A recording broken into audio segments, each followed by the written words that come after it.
Hello my dear students, good morning all of you. मैं Manju Kumari, assistant professor Aditya Prakash Jalan teachers training college की ओर से पुनः आपके समक्ष अपने नए वीडियो के साथ उपस्थित हूँ। अपने लास्ट वीडियो में हमने अध्ययन किया था कि ज्ञान का क्या अर्थ है, ज्ञान की क्या परिभाषा है, ज्ञान मीमांसा का क्या अर्थ है, ज्ञान मीमांसा की क्या परिभाषा है, ज्ञान की क्या प्रकृति है, ज्ञान की क्या आवश्यकता है, क्या महत्व है, ज्ञान मीमांसा की क्या प्रकृति है, इत्यादि विषयों का हमने अध्ययन किया था। आज हम उसी कड़ी में आगे बढ़ते हैं और अध्ययन करते हैं कि ज्ञान मीमांसा के क्या स्रोत हैं, ज्ञान मीमांसा के क्या स्रोत हैं। तो ज्ञान मीमांसा के अर्थ, परिभाषा और प्रकृति का अध्ययन करने के पश्चात हम देखते हैं कि ज्ञान मीमांसा के 4 स्रोत हैं। इंद्रिय अनुभव, पहला है इंद्रिय अनुभव, सेंस एक्सपीरियंसेस। दूसरा है साक्ष्य, टेस्टिमोनी, साक्ष्य टेस्टिमोनी। तीसरा है तर्क, लॉजिक। और फोर्थ है अंतः प्रज्ञा, इनर विजडम। इंद्रिय अनुभव, साक्ष्य, तर्क और अंतः प्रज्ञा, सेंस एक्सपीरियंस, टेस्टिमोनी, लॉजिक और इनर विजडम। हम सीरियल वाइज एक एक वर्णन देखते हैं।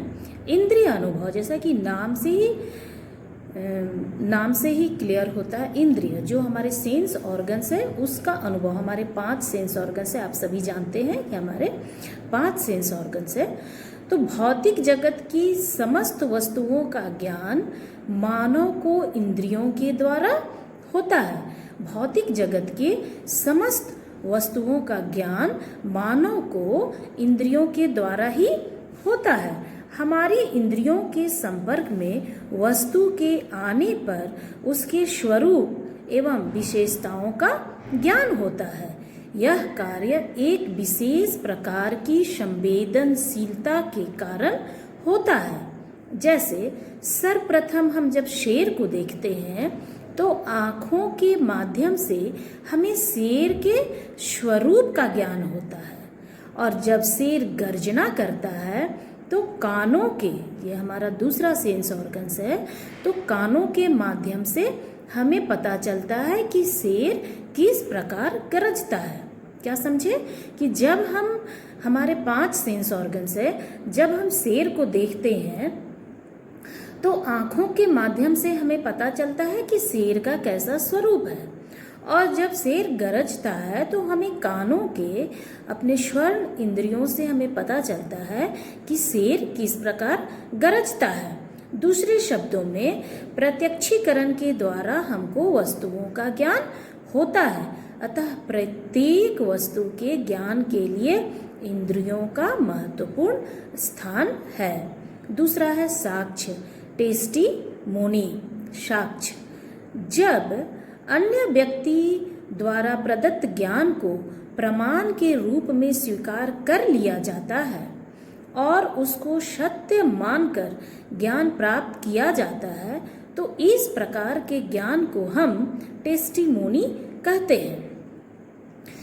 इस प्रकार के ज्ञान में व्यक्ति के द्वारा तथ्य का निरीक्षण एवं अनुभव नहीं किया जाता है। जैसे कह दिया कि पत्थर में भगवान है तो हमने उसको मान लिया, उसके लिए कोई साक्ष्य या प्रमाण की आवश्यकता महसूस नहीं किया, अपितु दूसरे व्यक्ति द्वारा बताए गए ज्ञान पर ही उसको अनुभव किया जाता है। भगवान श्री कृष्ण को मैंने नहीं देखा है, सूरदास एवं व्यास जी द्वारा वर्णित। हम लोग तो भगवान श्री कृष्ण को नहीं देखे हैं, लेकिन वेद में, काव्यों में जिस तरह से रचित है कि भगवान श्री कृष्ण के माथे पर मोर मुकुट है, उनके हाथों में बांसुरी है, वे पीतांबर धारण किए हुए हैं, पीला वस्त्र धारण किए हुए हैं, तो हम भगवान श्री कृष्ण का स्वरूप वैसा मानते हैं, लेकिन हमने भगवान श्री कृष्ण को देखा नहीं है। अतः साक्ष्य के आधार पर भी मानव द्वारा ज्ञान प्राप्त किया जाता है। तीसरा है तर्क, लॉजिक। तर्क को भी ज्ञान का प्रमुख स्रोत माना जाता है। तर्क को भी ज्ञान का प्रमुख स्रोत माना जाता है। किसी घटना के संबंध में जब हम प्रत्यक्ष अनुभव करते हैं और उस पर तार्किक दृष्टि से विचार किया जाता है तो एक नया निष्कर्ष हमारे सामने प्रस्तुत होता है और इस नवीन निष्कर्ष से जो हमें ज्ञान मिलता है उसे हम तर्क द्वारा प्रदत्त ज्ञान कहते हैं। जैसे न्यूटन के बारे में आप सभी जानते हैं कि न्यूटन ने गुरुत्वाकर्षण बल का खोज किया था। तो न्यूटन एक पेड़ के नीचे बैठा हुआ था, सेब नीचे गिरता है तो न्यूटन यह सोचता है कि आखिर पृथ्वी में ऐसा क्या है कि सेब पेड़ से टूटकर ऊपर नहीं गया, सेब नीचे आया। तो इस तर्क पर उन्होंने खोज किया कि पृथ्वी में गुरुत्वाकर्षण बल है, ग्रेविटेशनल फोर्स है, जिसके कारण फल जो है, सेब जो है वो टूटकर नीचे गिरा। सभी चीज़ें ऊपर से नीचे की ओर ही गिरती है क्योंकि पृथ्वी में गुरुत्वाकर्षण बल है, ग्रेविटेशनल फोर्स है। तो इस प्रकार से प्रदत्त ज्ञान को हम तर्क द्वारा प्रदत्त ज्ञान कहते हैं। नेक्स्ट है और अंतिम है अंतः प्रज्ञा, इनर विजडम।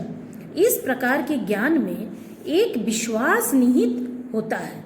अंतः प्रज्ञा से जो हमें ज्ञान प्राप्त होता है इसमें एक प्रकार का विश्वास निहित होता है। इसमें किसी भी प्रकार के तर्क या प्रमाण की आवश्यकता नहीं होती है। यह व्यक्ति की अंतरात्मा द्वारा अनुभव किया जाता है। इस अनुभव में हमको पूर्ण विश्वास एवं वैधता के तत्व प्रतीत होते हैं। जैसे हम मानते हैं कि इस ब्रह्मांड को ईश्वर ने बनाया है और ईश्वर ही इस ब्रह्मांड का कर्ता और उपादान कारक है। हमें कोई ना कोई कंट्रोल करता है। हम सांस लेते हैं, सांस छोड़ते हैं, तो इन सांसों का आना जाना, हमारी प्रत्येक क्रिया में प्रकृति में कोई ऐसा है जो हमें कंट्रोल करता है। ये हमारे अंदर, हम मानते हैं कि हमारे अंदर आत्मा है, तो ये हमारा अंतः प्रज्ञा है। हमने आत्मा को देखा नहीं है लेकिन हम मानते हैं कि हमारे अंदर एक आत्मा है और हम चेतन हैं और हमें एक ईश्वरीय शक्ति है, ईश्वरीय की एक नियामक शक्ति है जो हमें कंट्रोल करती है। सांसों का आना जाना, हमारा सोचना समझना, इन सभी चीज़ों पर, इस पूरे ब्रह्मांड में जो भी हो रहा है इसमें कहीं ना कहीं से ईश्वर की सत्ता है। इसे हमने देखा नहीं है लेकिन अपने अंतः प्रज्ञा, इनर विजडम से इस पर हम विश्वास करते हैं। अब हम देखते हैं ज्ञान मीमांसा की विधियाँ, मेथड्स ऑफ एपिस्टेमोलॉजी। ज्ञान शास्त्र का विचारणीय प्रश्न यह है कि वैध एवं विश्वसनीय ज्ञान को किस प्रकार प्राप्त किया जाए। वैध एवं विश्वसनीय ज्ञान को किस प्रकार प्राप्त किया जाए। ज्ञान प्राप्त करने के संदर्भ में प्रमुख दार्शनिक एवं शिक्षा शास्त्रियों ने अपने अपने विचार प्रस्तुत किए हैं। कुछ दार्शनिक यह मानकर चलते हैं कि पूर्ण ज्ञान प्राप्त नहीं किया जा सकता है, अर्थात ज्ञान प्राप्त करने में असमर्थता को प्रकट करते हैं। कुछ दार्शनिक विचारधारा के शिक्षा शास्त्री पूर्ण ज्ञान प्राप्त करने में समर्थता प्रकट करते हैं, अर्थात उनका मानना है कि पूर्ण ज्ञान प्राप्त किया जा सकता है, उनके द्वारा पूर्ण ज्ञान प्राप्त किया जा सकता है। इस प्रकार भिन्न भिन्न विचारों के द्वारा ज्ञान प्राप्त करने पर विचार किया जाता है। वास्तव में ज्ञान मीमांसा एक ऐसा विषय है जिसके संदर्भ में प्रत्येक विचार अधूरा प्रतीत होता है। ज्ञान मीमांसा एक ऐसा विषय है जिसके संदर्भ में प्रत्येक विचार अधूरा प्रतीत होता है और उसे प्राप्त करने के प्रयास करते रहना चाहिए। हमें इसको प्राप्त करने के प्रयास करते रहना चाहिए। वैध ज्ञान के उपार्जन की प्रमुख विधियां निम्नलिखित हैं। पहला है तर्क उपागम, दूसरा है वैज्ञानिक परीक्षा। तर्क उपागम, लॉजिक अप्रोच, वैज्ञानिक परीक्षा, साइंटिफिक इंक्वायरी, न्याय दर्शन और योग दर्शन, इनके माध्यम से हम वैध ज्ञान को प्राप्त कर सकते हैं। किन के माध्यम से हम वैध ज्ञान प्राप्त कर सकते हैं? तर्क उपागम, लॉजिक अप्रोचेस, वैज्ञानिक परीक्षा, साइंटिफिक एटीट्यूड, न्याय दर्शन और योग दर्शन से हम वैध ज्ञान का उपार्जन कर सकते हैं, वैध ज्ञान को प्राप्त कर सकते हैं। ये तो हो गया ज्ञान का अर्थ, ज्ञान की अभी तक हमने देखा ज्ञान का अर्थ, ज्ञान की परिभाषा, ज्ञान की प्रकृति, ज्ञान की आवश्यकता, ज्ञान के महत्व, ज्ञान मीमांसा का अर्थ, ज्ञान मीमांसा की परिभाषा, ज्ञान मीमांसा की प्रकृति, ज्ञान मीमांसा के स्रोत और ज्ञान मीमांसा को प्राप्त करने की विधियाँ। अब इस यूनिट में हमें डिफरेंसेस पढ़ने हैं, 4 डिफरेंसेस पढ़ने हैं हमें, जिसमें पहला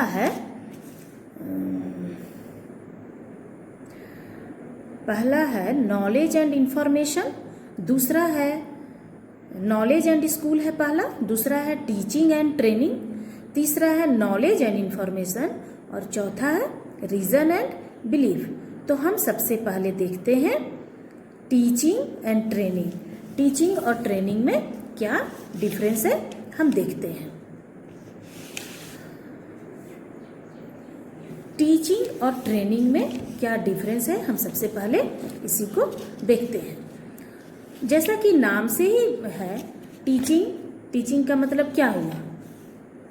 जो आपको पढ़ाते हैं, और ट्रेनिंग माने विद्यार्थी जो ट्रेनिंग ले रहे हैं।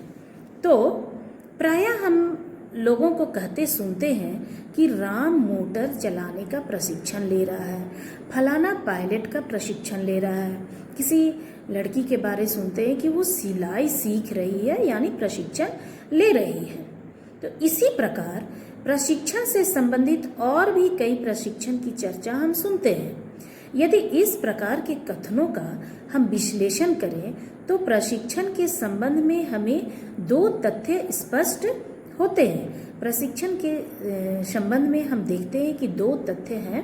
पहला, प्रशिक्षण के लिए अति उच्च बौद्धिक योग्यता की आवश्यकता नहीं होती है, क्योंकि सभी को देखिए, सभी गाड़ी चलाते हैं, पढ़ा है या नहीं पढ़ा है, सभी मोटरसाइकिल चला लेते हैं, सभी साइकिल चला लेते हैं। तो इसके लिए किसी विशेष योग्यता, विशेष बुद्धि लब्धि की आवश्यकता नहीं है। इसलिए पशु पक्षियों को सदैव प्रशिक्षण के संदर्भ में ही देखा जाता है। उन्हें शिक्षा या शिक्षण प्रदान नहीं किया जाता, क्योंकि उनमें उच्च बौद्धिक क्षमता का, उच्च बौद्धिक योग्यता का अभाव होता है। जहाँ तक मानव के लिए प्रशिक्षण का प्रश्न है, तो मनुष्य को कार्य उन क्षेत्रों में प्रशिक्षण प्रदान किया जाता है, मनुष्य को कार्य के उन क्षेत्रों में प्रशिक्षण प्रदान किया जाता है जिनमें मांसपेशियों की किसी व्यवस्थित रूप में कार्य करने हेतु दक्षता प्रदान करनी होती है। उक्त अर्थ में जब हम प्रशिक्षण को लेते हैं तो पाते हैं कि शिक्षण तथा प्रशिक्षण में पर्याप्त अंतर है। प्रशिक्षण सहायक क्रियाओं से संबंधित होता है, जबकि शिक्षण का संबंध बौद्धिक क्रियाओं से होता है। इसलिए जब हम किसी प्रकार के मानसिक क्रियाओं की चर्चा करते हैं तो वहाँ शिक्षण का प्रयोग किया जाता है, और जहाँ मांसपेशियों के कार्यों की बात आती है तो वहाँ प्रशिक्षण की बात आती है।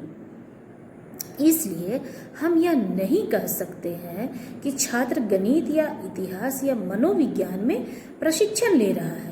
हम गणित, मनोविज्ञान, इतिहास आदि को शिक्षण प्रदान करना कहते हैं अथवा शिक्षण ग्रहण करना कहते हैं, किंतु मोटर चलाना, हवाई जहाज उड़ाना, खेलकूद आदि को हम प्रशिक्षण की श्रेणी में देखते हैं।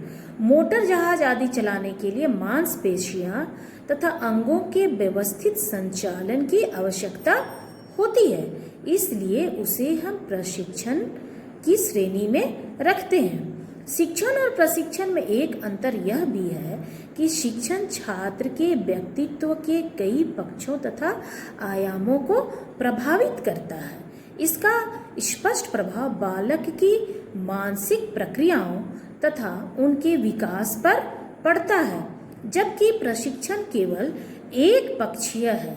यह केवल कुछ क्रियात्मक कार्य करने से संबंधित व्यवहार में सुधार मात्र है। प्रशिक्षण मानसिक योग्यताओं पर विशेष प्रभाव नहीं डालता है, किंतु जब प्रशिक्षण के क्षेत्र में संबंधित तथ्यों का ज्ञान कराते हैं तब यह शिक्षण का रूप ग्रहण कर लेता है।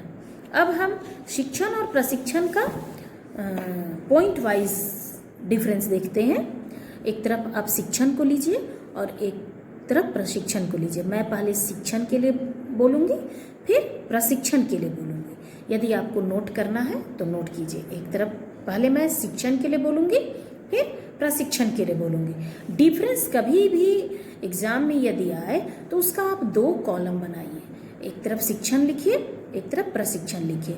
कभी भी डिफरेंस जब पूछता है तो उसको कहानी के जैसा नहीं लिखना है। तो सबसे पहले मैं शिक्षण के लिए बोलूँगी और दूसरे कॉलम में प्रशिक्षण है। पहला है शिक्षण का क्षेत्र व्यापक होता है। पहला डिफरेंस है शिक्षण का क्षेत्र व्यापक होता है। प्रशिक्षण की तरफ आप आ जाइए तो प्रशिक्षण का क्षेत्र अत्यंत संकुचित होता है। क्या देखें हम? पहला शिक्षण का क्षेत्र व्यापक होता है और दूसरी तरफ प्रशिक्षण में लिखिएगा प्रशिक्षण का क्षेत्र अत्यंत संकुचित होता है। अब फिर से आ जाइए शिक्षण में। नंबर 2 दूसरा डिफरेंस है शिक्षण एक निरंतर चलने वाली प्रक्रिया है। शिक्षण जो है वह निरंतर चलने वाली प्रक्रिया है। प्रशिक्षण में हम लिखेंगे यह किसी एक विषय के अध्ययन तक सीमित है। जैसे आप सिलाई का प्रशिक्षण ले रहे हैं, सिलाई सीख लिया, आपका प्रशिक्षण वहीं पर समाप्त हो गया। तो यह किसी एक विषय तक सीमित रहती है। जैसे हस्तकला प्रशिक्षण, शिक्षक प्रशिक्षण, आप बीएड करने आए हैं, आप बीएड कर लेंगे, आपके इसमें आपका टाइम टेबल बना हुआ है, शेड्यूल बना है कि 2 साल है, आपको फर्स्ट ईयर में ये पढ़ना है, सेकेंड ईयर में ये पढ़ना है। तो 2 साल के बाद आपको डिग्री दे दी जाएगी कि आपने शिक्षक प्रशिक्षण का कोर्स किया है, बीएड किया है, तो आपका प्रशिक्षण समाप्त हो जाएगा। तो यह किसी एक विषय के अध्ययन तक सीमित होती है। जैसे हस्तकला का प्रशिक्षण, शिक्षक प्रशिक्षण। अब हम तीसरा शिक्षण में फिर आ जाइए। शिक्षण में आते हैं, तीसरा डिफरेंस देखते हैं। शिक्षण जो होता है यह बाल केंद्रित होता है। शिक्षण जो होता है यह बाल केंद्रित होता है और प्रशिक्षण में यह विशेष विषय तक सीमित या केंद्रित होता है। यह विशेष विषय तक सीमित या केंद्रित होता है। नंबर 4 शिक्षण में फिर आ जाइए। नंबर 4 चौथा डिफरेंस है यह औपचारिक तथा अनौपचारिक दोनों प्रकार के शिक्षा के अभिकरणों द्वारा प्राप्त किया जाता है। शिक्षण जो है वह औपचारिक और अनौपचारिक शिक्षा के दोनों अभिकरणों द्वारा प्राप्त किया जाता है। और प्रशिक्षण में हम लिखेंगे यह औपचारिक रूप से प्रशिक्षण तक ही सीमित होता है। यह औपचारिक रूप से प्रशिक्षण तक ही सीमित होता है। नंबर 5 शिक्षण में आ जाइए। शिक्षण में नंबर 5 पांचवा डिफरेंस है इसका मुख्य उद्देश्य बालकों का, इसका मतलब शिक्षण का मुख्य उद्देश्य बालकों का सर्वांगीण विकास करना है। प्रशिक्षण में होगा इसका मुख्य उद्देश्य किसी कार्य विशेष में कुशलता तथा कौशल उत्पन्न करना है। इसका मुख्य उद्देश्य किसी कार्य विशेष में कुशलता या कौशल उत्पन्न करना है। अब आइए शिक्षण में नंबर 6 छठा डिफरेंस है शिक्षण दिए जाने वाला ज्ञान शिक्षण में जो हम ज्ञान प्राप्त करते हैं इसमें दिए जाने वाला ज्ञान जीवन से संबंधित तथा जीवन में उपयोगी होता है। शिक्षण में जो ज्ञान दिया जाता है, दिए जाने वाला ज्ञान का संबंध जीवन से होता है और जीवन के लिए उपयोगी होता है। प्रशिक्षण में हम लिखेंगे, इसमें दिए जाने वाला ज्ञान कुशलता अथवा दक्षता के विकास तक सीमित होता है, क्योंकि ट्रेनिंग किसी विशेष चीज़ की आप ले रहे हैं तो उसमें आपका स्किल डेवलपमेंट हो रहा है, आपकी कुशलता विकसित हो रही है, आपकी दक्षता विकसित हो रही है। तो इसमें दिए जाने वाला ज्ञान कुशलता तथा दक्षता के विकास से संबंधित होता है। नंबर 7, 7वां डिफरेंस है, इसमें विविध शिक्षण विधियों को प्रयुक्त किया जाता है। शिक्षण में विभिन्न शिक्षण विधियों का प्रयोग किया जाता है। और प्रशिक्षण में हम लिखेंगे कि इसमें प्रशिक्षण के विषय के अनुरूप शिक्षण विधि का प्रयोग किया जाता है। इसमें शिक्षण के विषय के अनुरूप शिक्षण विधि का प्रयोग किया जाता है। 8वां डिफरेंस है शिक्षण में, 8वां डिफरेंस है, इसमें मूल्यांकन की अवधि लंबी होती, लॉन्ग इवैल्यूएशन प्रोसेस। इसमें मूल्यांकन की जो प्रक्रिया होती है वह लंबी होती है, वह सतत चलता रहता है। शिक्षण में मूल्यांकन की प्रक्रिया लंबी होती है और वह सतत चलता रहता है। प्रशिक्षण में हम लिखेंगे, इसमें मूल्यांकन प्रत्यक्ष होता है तथा व्यवहारिक परीक्षा पर अधिक बल दिया जाता है। इसमें मूल्यांकन प्रत्यक्ष होता है। प्रशिक्षण में मूल्यांकन प्रत्यक्ष होता है। जैसे बीएड में आप लोग का मेथड में आपका जो टीचिंग प्रैक्टिस है उसमें आप पढ़ाते हैं, टीचर्स पीछे बैठते हैं और आपका प्रत्यक्ष मूल्यांकन करते हैं। तो इसमें मूल्यांकन प्रत्यक्ष होता है तथा व्यवहारिक परीक्षा पर अधिक बल दिया जाता है, प्रैक्टिकल एग्जाम पे अधिक बल दिया जाता है। मूल्यांकन के पश्चात प्रशिक्षण प्रमाण पत्र प्रदान किया जाता है। नंबर 9th डिफरेंस है, शिक्षण ज्ञान प्रदान करता है। शिक्षण जो है वह ज्ञान प्रदान करता है और प्रशिक्षण शिक्षण द्वारा प्राप्त ज्ञान को ही आगे बढ़ाता है। प्रशिक्षण में हम लिखेंगे, प्रशिक्षण शिक्षण द्वारा प्राप्त ज्ञान को आगे बढ़ाता है। नंबर 10 डिफरेंस है, 10वां अंतर है, यह किसी भी वस्तु के सैद्धांतिक पक्षों तथा ज्ञान के प्रतिपादन से संबंधित होता है। यह किसी भी वस्तु के सैद्धांतिक पक्षों तथा ज्ञान के प्रतिपादन से संबंधित होता है। प्रशिक्षण में लिखेंगे, प्रशिक्षण मुख्यतः व्यवहारिक, क्रियात्मक तथा कुछ मात्रा में सैद्धांतिक होता है। प्रशिक्षण मुख्यतः व्यवहारिक और क्रियात्मक होता है और कभी कभी कुछ मात्रा में कुछ हद तक सैद्धांतिक होता है। नंबर 11th डिफरेंस है, शिक्षण में आप आ जाइए। शिक्षण में 11वां डिफरेंस है, शिक्षण विभिन्न कौशलों द्वारा होता है। शिक्षण जो है वह विभिन्न कौशलों द्वारा होता है। प्रशिक्षण में हम लिखेंगे, प्रशिक्षण में विभिन्न कौशलों को अर्जित करने की प्रक्रिया का समावेश होता है। प्रशिक्षण में विभिन्न कौशलों को अर्जित करने की प्रक्रिया का समावेश होता है। अब नंबर 12, अगला डिफरेंस है, शिक्षण में शिक्षण द्वारा शिक्षा के उच्च स्तरों को प्राप्त किया जाता है। शिक्षण द्वारा शिक्षा के उच्च स्तरों को प्राप्त किया जा सकता है।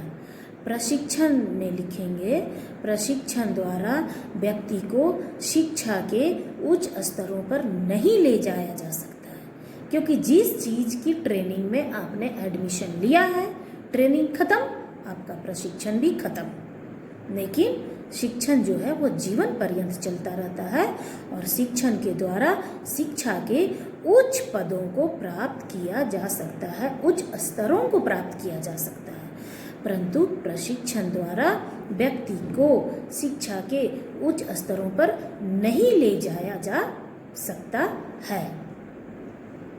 नेक्स्ट डिफरेंस है, शिक्षण में आ जाइए। नेक्स्ट डिफरेंस है, शिक्षण में सामाजिक अनुशासन पर बल दिया जाता है। शिक्षण में सामाजिक अनुशासन पर बल दिया जाता है। प्रशिक्षण में सदैव, प्रशिक्षण में आप लिखिएगा, प्रशिक्षण में सदैव कड़े अनुशासन पर बल दिया जाता है।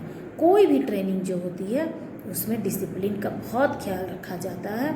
ट्रेनिंग काल में आप पर कड़े अनुशासन रहता है। तो शिक्षण में सामाजिक अनुशासन पर बल दिया जाता है और प्रशिक्षण में कड़े अनुशासन पर बल दिया जाता है।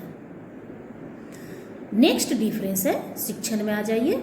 शिक्षण में नेक्स्ट डिफरेंस है, शिक्षण में कई प्रकार के प्रेरणा स्रोत होते हैं। शिक्षण में कई प्रकार के प्रेरणा स्रोत होते हैं, जैसे सामाजिक प्रतिष्ठा।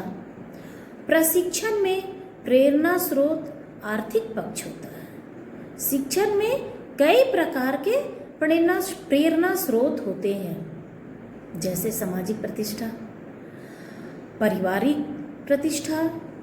लोगों को लगता है मेरे परिवार में सभी पढ़े लिखे हैं तो मैं कैसे नहीं पढ़ूंगा। सामाजिक प्रतिष्ठा, पारिवारिक प्रतिष्ठा, कई प्रकार के प्रेरणा स्रोत होते हैं। पुत्र को लगता है कि मेरे पिता इतने उच्च पद पे हैं तो मैं कैसे नीचे रहूँगा, मैं अपने पिता तक या पिता से ऊपर तो जाऊँ। तो ये सब प्रेरणा स्रोत होते हैं। लेकिन ट्रेनिंग, प्रशिक्षण में बस एक ही प्रेरणा स्रोत होता है, वह है आर्थिक पक्ष। जब आपका इकोनॉमिक कंडीशन सही है तभी आप किसी विशेष चीज़ का प्रशिक्षण ले सकते हैं। तो प्रशिक्षण में प्रेरणा स्रोत आर्थिक पक्ष होता है। नेक्स्ट डिफरेंस है, शिक्षण का अंत आवश्यकता न रहने पर हो जाता है। शिक्षण का अंत आवश्यकता न रहने पर हो जाता है। प्रशिक्षण का अंत, प्रशिक्षण में आप लिखिएगा, प्रशिक्षण का अंत प्रशिक्षण समाप्त होने पर होता है। शिक्षण का अंत आवश्यकता न रहने पर हो जाता है। लेकिन आप किसी ट्रेनिंग में यदि एडमिशन ले लिए हैं तो जब तक प्रशिक्षण का अंत नहीं होता है, आपको प्रमाण पत्र उस प्रशिक्षण का नहीं मिल जाता है, तब तक प्रशिक्षण का अंत नहीं होता है। ये हो गया difference between teaching and training.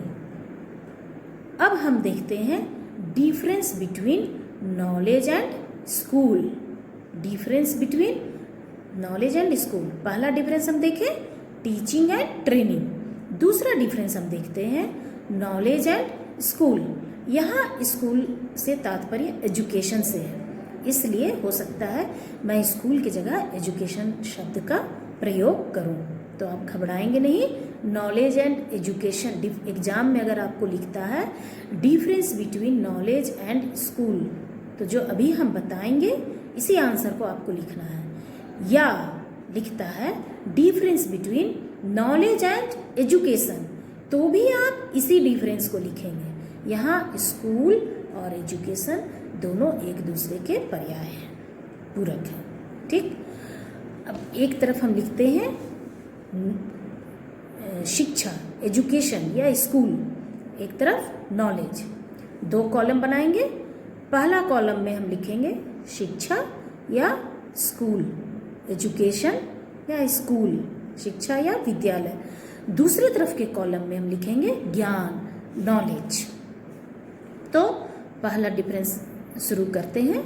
पहला डिफरेंस हम पहले बोलेंगे स्कूल का, शिक्षा का, और फिर बोलेंगे ज्ञान का, नॉलेज का। तो पहला डिफरेंस है शिक्षा एक औपचारिक प्रक्रिया है। आप लोग भी पढ़े होंगे, पेपर 2 में भी पढ़े होंगे। बीएड तो शिक्षा का ही पढ़ाई है, तो आप थ्योरी पेपर में पढ़े होंगे कि शिक्षा जीवन पर्यंत चलने वाली प्रक्रिया है। शिक्षा एक औपचारिक प्रक्रिया है।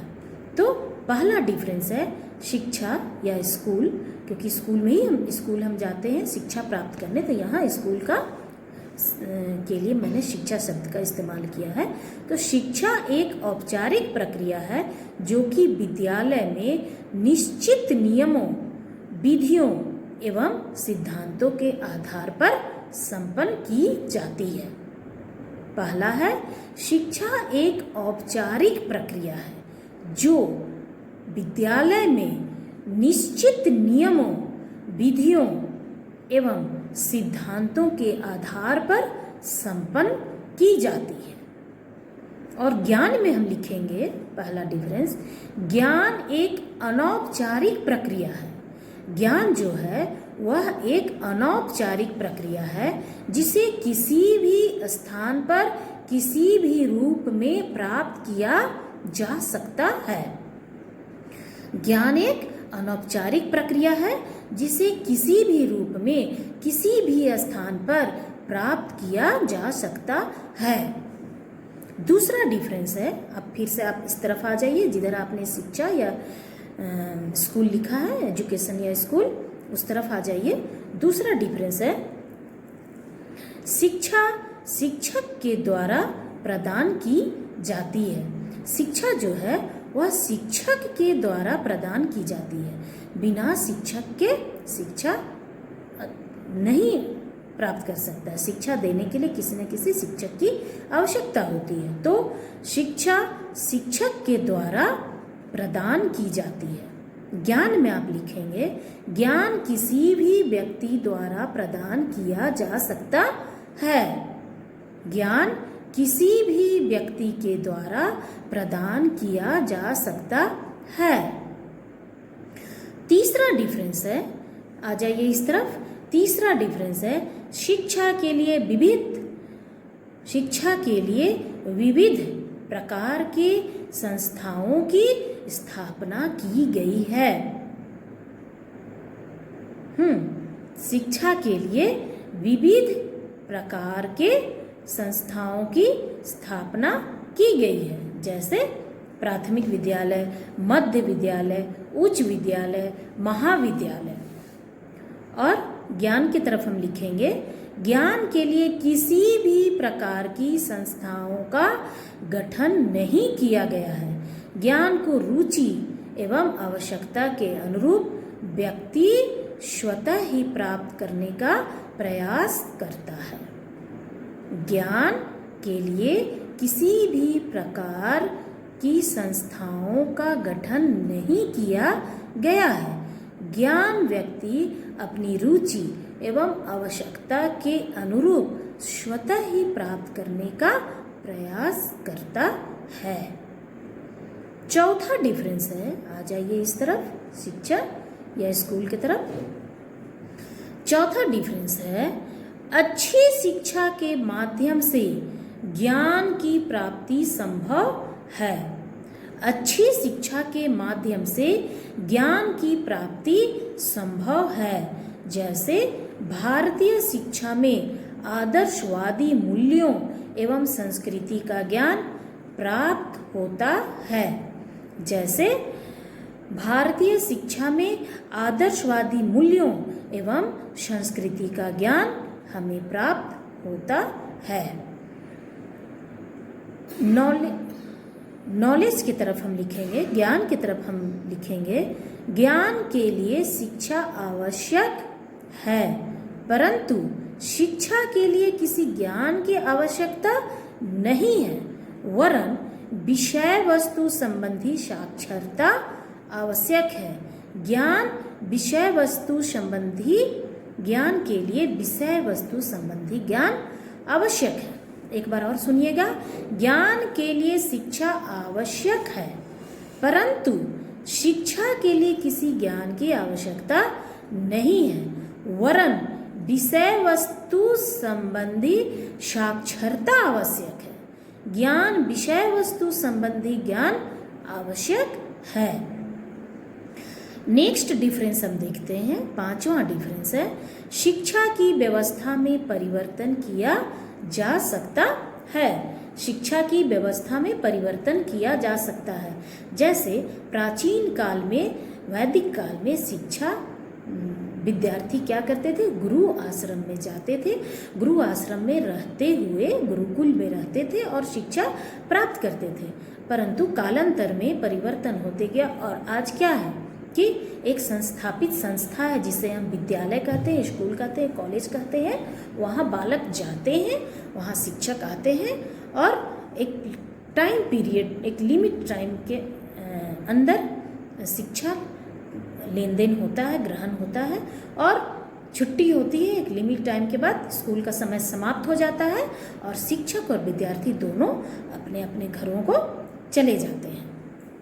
तो शिक्षा की व्यवस्था में परिवर्तन किया जाता है। नेक्स्ट डिफरेंस है, शिक्षा की व्यवस्था में परिवर्तन किया जा सकता है।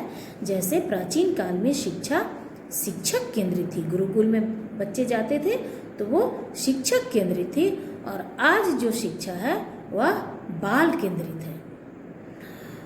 ज्ञान में हम लिखेंगे, ज्ञान में किसी प्रकार का परिवर्तन नहीं होता है, क्योंकि ज्ञान अंतिम सत्य के रूप में स्वीकार किया जाता है। जैसे ये मेरा अंतः ज्ञान है, अंतः प्रज्ञा है कि ईश्वर है, तो इसको हम मानते हैं कि ईश्वर है, इसमें कोई इफ बट नहीं है। कोई यदि इसमें लॉजिक देता है तो हम उस लॉजिक को नहीं सुनते हैं और कहते हैं कि आप मत मानो, मैं मानता हूँ कि ईश्वर है। तो ज्ञान में किसी प्रकार का परिवर्तन नहीं होता है, क्योंकि ज्ञान अंतिम सत्य के रूप में स्वीकार किया जाता है। नेक्स्ट डिफरेंस है, शिक्षा का संबंध शिक्षण प्रक्रिया से है। शिक्षा का संबंध शिक्षण प्रक्रिया से होता है। इसमें शिक्षक द्वारा छात्रों को शिक्षण प्रदान करके अधिगम कराया जाता है। शिक्षा का संबंध शिक्षण प्रक्रिया से होता है। इसमें शिक्षक द्वारा छात्रों को शिक्षण प्रदान करके अधिगम कराया जाता है। नॉलेज, ज्ञान की तरफ हम लिखेंगे, ज्ञान के अंतर्गत छात्र स्वयं ज्ञान प्राप्त कर सकता है। ज्ञान के अंतर्गत छात्र स्वयं ज्ञान प्राप्त कर सकता है।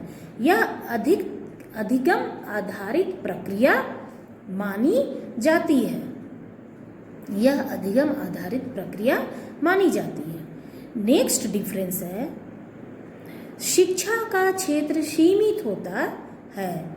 इसमें विविध विषयों को पाठ्यक्रम के आधार पर विभाजित करके उसे सीमित बना दिया जाता है।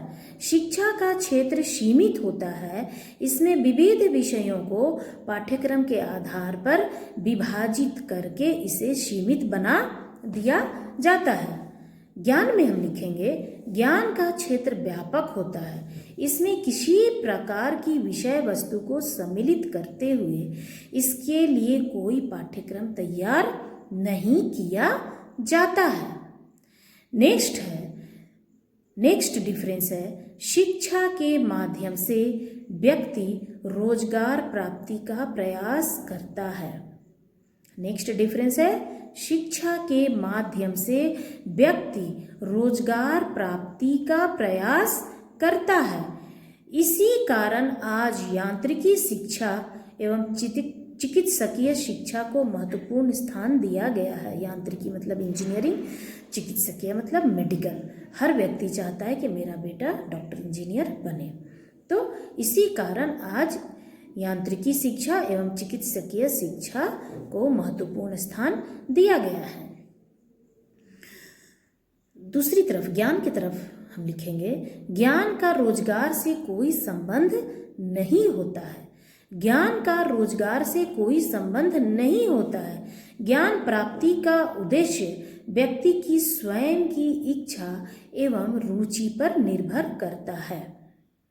ज्ञान का रोजगार से कोई संबंध नहीं होता है। ज्ञान प्राप्ति का उद्देश्य व्यक्ति की स्वयं की इच्छा एवं रुचि होता है। नेक्स्ट डिफरेंस है, शिक्षा व्यवस्था में छात्र की रुचि उत्पन्न करने का प्रयास किया जाता है। शिक्षा व्यवस्था में छात्र की रुचि उत्पन्न करने का प्रयास किया जाता है। छात्र को विद्यालय भेजने के लिए उसे विविध प्रकार के प्रलोभन दिए जाते हैं। जैसे हम देखते हैं कि छोटे बच्चे स्कूल नहीं जाना चाहते हैं तो माता पिता उसको कहते हैं ठीक है तुम स्कूल जाओ, आना तो मैं तुम्हारे लिए ये बना के रखूँगा, वो बना के रखूँगा। पापा कहते हैं तुम स्कूल से आओ, फिर मैं तुम्हें घुमाने ले चलूँगा, चलो चलो मैं तुम्हें टॉफ़ी खरीद देता हूँ। तो छोटे बच्चे जब रोते हैं कि हम स्कूल नहीं जाएंगे तो उन्हें विविध प्रकार के प्रलोभन दिए जाते हैं। तो शिक्षा व्यवस्था में छात्र की रुचि उत्पन्न करने का प्रयास किया जाता है, शिक्षा के प्रति उसमें रुचि उत्पन्न करने का प्रयास किया जाता है। छात्र को विद्यालय भेजने के लिए विभिन्न प्रकार के प्रलोभन दिए जाते हैं। ज्ञान की तरफ हम लिखेंगे, ज्ञान प्राप्ति पूर्णतः रुचिपूर्ण होती है। आपका जिसमें रुचि है वो कार्य आप करेंगे, उसमें आपको ज्ञान प्राप्ति होगी। तो ज्ञान प्राप्ति पूर्णतः रुचिपूर्ण होती है। छात्र को जिस तथ्य, विषय एवं घटना में रुचि होती है वह उसका ज्ञान प्राप्त करता है। छात्र को जिस विषय, जिस तथ्य, जिस घटना में रुचि होती है वह उसका ज्ञान प्राप्त करता है। नेक्स्ट डिफरेंस है, शिक्षा को वर्तमान में निःशुल्क एवं अनिवार्य बनाने के लिए सरकार द्वारा धन व्यय किया जा रहा है। शिक्षा को वर्तमान में, नेक्स्ट डिफरेंस है और अंतिम डिफरेंस है, शिक्षा को वर्तमान में निःशुल्क एवं अनिवार्य बनाने के लिए सरकार द्वारा धन व्यय किया जा रहा है तथा अनेक प्रकार की योजनाएं संचालित की जा रही हैं। क्या देखें? शिक्षा को वर्तमान में निःशुल्क एवं अनिवार्य बनाने के लिए सरकार द्वारा धन व्यय किया जा रहा है तथा अनेक प्रकार की योजनाएं संचालित की जा रही हैं। निःशुल्क हम देखते हैं राज्य सरकार ने, केंद्र सरकार ने 14 वर्ष तक की बालिकाओं के लिए निःशुल्क शिक्षा की व्यवस्था की है। अनिवार्य बनाने के लिए शिक्षा अधिनियम लाया है, स्कूल चलो अभियान चलाया, मिड डे मील योजना चलाई। सरकार ने देखा कि बालक स्कूलों में तो एडमिशन करा लेते हैं, नामांकन करा लेते हैं, लेकिन स्कूल नहीं आते हैं। यदि स्कूल आते हैं तो बीच में ही वो स्कूल से चले जाते हैं। ऐसा क्यों है? इसके लिए तब उन्होंने देखा कि बालक जो है वो गरीब घर से आते हैं, भूखे आते हैं, तो वो अपने नियमित स्कूल नियमित, इस कारण वो स्कूल नियमित नहीं आते हैं और इधर उधर काम करने के लिए चले जाते हैं। तो सरकार ने मिड डे मील योजना को चलाया। स्कूलों में बालक नियमित आ सकें, इसके लिए उन्हें यूनिफॉर्म देना, जूते, आप देखे होंगे उन्हें जाड़ा के दिनों में sweater, uniform, shoes, tie, belt, एक एक चीज़ सरकार देती है। क्यों? क्योंकि शिक्षा को सरकार ने अपने गजट में शिक्षा को अनिवार्य घोषित किया है। इसके लिए सरकार ने तरह तरह की योजनाओं को संचालित किया है।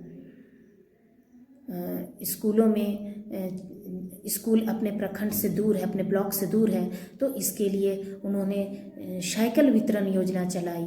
जब सरकार ने देखा कि बालक प्राथमिक विद्यालय में तो अपनी शिक्षा पूरी करने के बाद मध्य विद्यालय या उच्च विद्यालय तक नहीं पहुंच पा रहे हैं, तो उन्होंने देखा कि सुदूर ग्रामीण इलाकों में कोई आवागमन का साधन नहीं है। इसके लिए उन्होंने छात्र छात्राओं को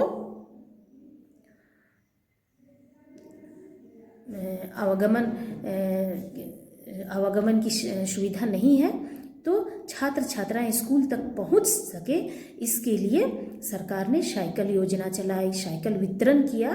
तो हम देखते हैं कि शिक्षा को वर्तमान में निःशुल्क एवं अनिवार्य बनाने के लिए सरकार द्वारा धन व्यय किया जा रहा है तथा अनेक प्रकार की योजनाएं संचालित की जा रही हैं। योजनाओं में मुख्य है साइकिल वितरण योजना, मिड डे मील योजना, स्कूल चलो अभियान, सर्व शिक्षा अभियान इत्यादि सरकार ने लागू किया है।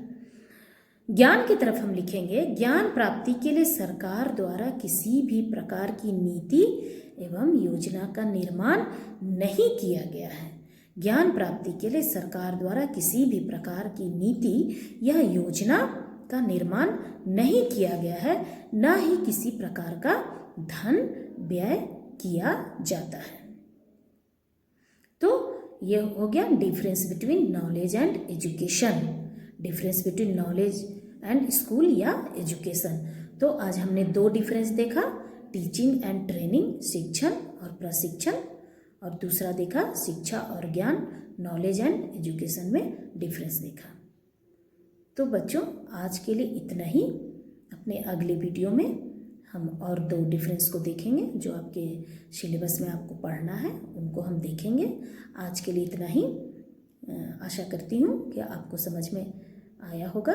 यदि आपको वीडियो पसंद आए तो लाइक कीजिएगा, और किसी भी प्रकार की यदि समस्या है तो कमेंट्स बॉक्स में लिखिएगा, या आप मुझसे डायरेक्ट भी कांटेक्ट कर सकते हैं। बहुत बहुत धन्यवाद।